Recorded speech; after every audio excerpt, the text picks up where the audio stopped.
Hi, I'm Beauden's mom. This is Beauden's dad, and we live in Lake Havasu City, Arizona.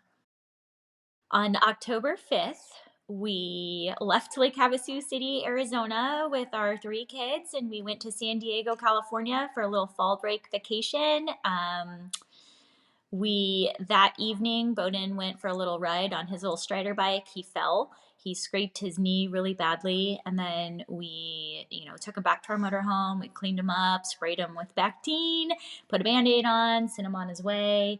And then the next day, he threw up in the morning. That was it, and he had a fever. And it was COVID season, so in our head we're like, well, he either has the flu or COVID. We don't know. So he basically laid on the couch all day. He was pretty lethargic, but again, he had a fever. We just thought he was down for the count. And he was he was drinking fluids and eating a little bit. He was using the Just really restroom, lethargic. Went to but the we had to carry bathroom. him. He wasn't walking.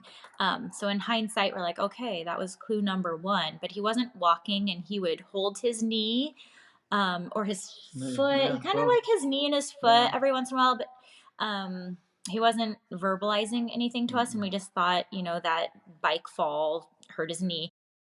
October 6th, that night, we all went to bed. His fever was getting higher, but I was just rotating, Motrin, Tylenol, like any parent. And I don't know, it was 103, and we just thought we were monitoring it. And in the wee hours of the morning, it was getting hotter. And then I noticed his breathing was getting faster, so a lot more rapid. We waited for a walk-in clinic to open that was nearby, because again, we still, I don't know, there just weren't really signs. many signs, like We thought visual we thought he signs. sprained his knee. That's it. Sprained his knee, and then maybe he had a flu. His breathing wasn't crazy rapid, but I did kind of sense something was off, which was why I was like, okay, let's go to the walk-in clinic. And then I gave them the description, and they said, why don't you go to the children's hospital? And so literally on our drive from our campsite to the hospital, we noticed his upper lip was swelling, and then his knee that he had fallen on was swollen, and that was it. And they took him into the ER right away for the breathing, and the breathing got quicker as we were going. I was like, okay, something's definitely wrong. We were in the ER for hours, it seemed Couple hours. like, and then you could start seeing. I do remember when we were there. So this is another sign. I remember his foot feeling freezing cold to me. I think both feet. It's kind of all a blur, but I think I remember feeling a foot freezing cold, which I thought was kind of odd, but I have no medical background, so I did not foresee what that meant. And they took him to get an x-ray, to check the swollen knee, everything. Nothing was broken or sprained or, anything like that. Well, I think it was after they decided that they were going to take him into the ICU, they got him prepped for an MRI. And I remember walking with him down the hallway, seeing like splotch, because he had some splotch in the ER room that he was in. But then you could see like it was just spreading. Um, and they got him into the MRI, and then they called us back shortly after and said he wasn't stable enough to be in the MRI machine. They couldn't monitor him in there, and so they took him up to the ICU, and he was there for 2.5 months. yeah. So he ended up being in the ICU for 2 months, and then when he was discharged onto another unit in the same hospital, he was there for another 2 weeks. So they after they made the first procedure, then they ran the tests and sent out the labs, and it was a staph infection, MSSA, which all of us have, and it's very common. And then he went septic. They did 18 to 20 surgeries over the next month, trying 18 surgeries at that hospital, and then he's had 2 surgeries after the whole hospital experience since. to do the washouts and clean all the tissue and whatnot. that ultimately led to double amputation in November. Mhm. So he had a double leg amputation, and then he also lost 2.5 fingers. Yeah. Nutshell, he's got therapy, lots of therapy. He sees 3 different physical therapists. Well, okay, he has 2 different physical therapy appointments.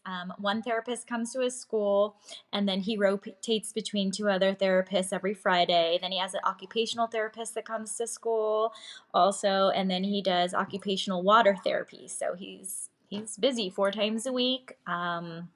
He's mastering his prosthetics. He's a little rock star. Um, he's doing really well. Right after the hospital was difficult for a little bit. You know, the after effects. It was wound care. Mom and dad became nurses slash doctors with wound care. Holy moly! And And shots, bacteria shocks, because or he no, was not bacteria, blood thinner shots. blood He had to thinner do blood thinner. shots. He And, gave the shots, and then yeah, antibiotics. He stayed on antibiotics for 6 6 months. months Mm. after the hospital. Um, And the aftermath of that. So then you watch him. The doctors said, okay, all of his inflammation, everything looks good to take him off antibiotics. And then it's like a waiting and nervous and anxiety filled time period to see if anything's going to come back, and the intensity of that. And every day that goes back, the chances of it, of the staff coming back, is it drops significantly. So you're just on pins and needles, and knock on wood, it's been what, almost in June will be a year off off antibiotics. antibiotics, which is a huge, Yeah. huge thing for us. 3 weeks after his original San Diego discharge, he went to Phoenix Children's for a week. He had exposed bone on one of his fingers, so they did another surgery. And then he had a skin graft on one of his arms where the wounds weren't healing a few months after that. And in between all of that, with pediatrician appointments and blood work every so often, he definitely gets the PTSD triggers. Like he drives by a hospital and he is like this, or, if he knows he's going to appointment, we have to say there's no owies. Yeah. But PTSD is a real thing. That I would say, fortunately, that's all we've experienced with him is a big after effect. I don't know mentally where he's at because he's only 4. He's mentioned a few times that he misses his legs and he's starting to ask questions. How did they do it? Who did it? Where was I? And things like that he's starting to wonder. So therapy for him is in the near future. We're looking into that currently. Mm-hmm. And then other children will be children and making remarks and stuff. But we live in a really supportive community, so I don't feel like Yeah. we have to worry about him getting teased too much at his school and in our community. Yeah. At the end of the day, is just trying to be positive and positive and positive with him. He feeds off of everybody's energy, and if you're looking back, or going backwards, is not the direction he needs to go, in our opinion. And just be positive, and every day is a good day.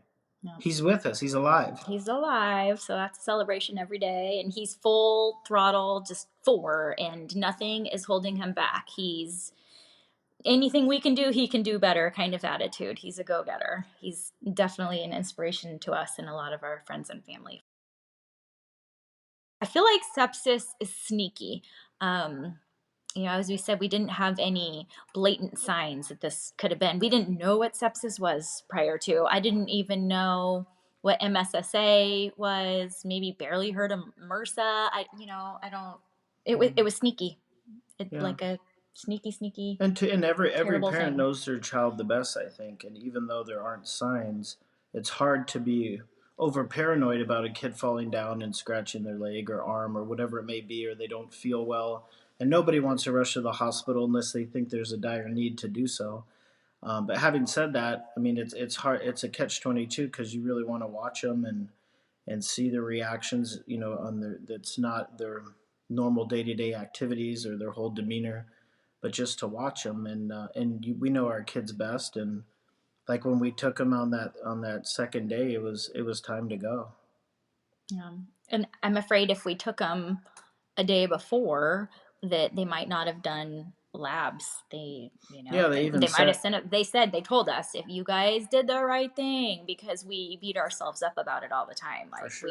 I'm not gonna lie, like I fixate on what I could have done differently, and they're just like you couldn't have. And there were There was several, no and what I mean, science and the truth of the the day matter before. is they said they wouldn't even have done any tests because he had no symptoms. You know, he had a mild fever. They wouldn't have done blood tests, and then we probably would have been reluctant to bring him in the next day, and then he probably would have died, Yeah. for sure. So, I mean, it And gives us some comfort that way. But at the end of the day, I mean, we just want to raise awareness of just watch your kids, man, and anything that's abnormal from their day to day behavior. and for a parent that has been in our shoes, or hopefully will never be in our shoes, if they happen to be in our shoes, the only way we got it was kind of like day 2 in the ICU. I made a choice. Either I'm going to go down this black, dark hole and Mm. woe be me, and I can't believe this is happening. I'm going to jump into oncoming traffic. Like, I can't. I have 2 other kids at home in Arizona because now, at this point, we're separated from our children. Our other 2 went home. It was a terrible, terrible time for us. Mm. But I made the decision, the second day in, to focus on any blessing I could find. Like, it was tiny things at that point because I wasn't feeling like there were any blessings, but it was like, um, the sunset's beautiful today, or that's a really pretty blue color in the sky.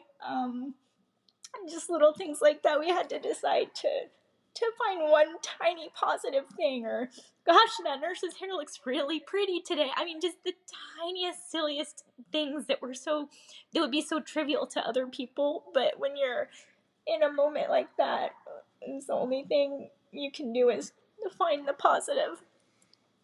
And I think that's how Beauden's outcome was so well. I mean, did we want him to lose legs and fingers? Absolutely not. But are we glad he's alive? 100%.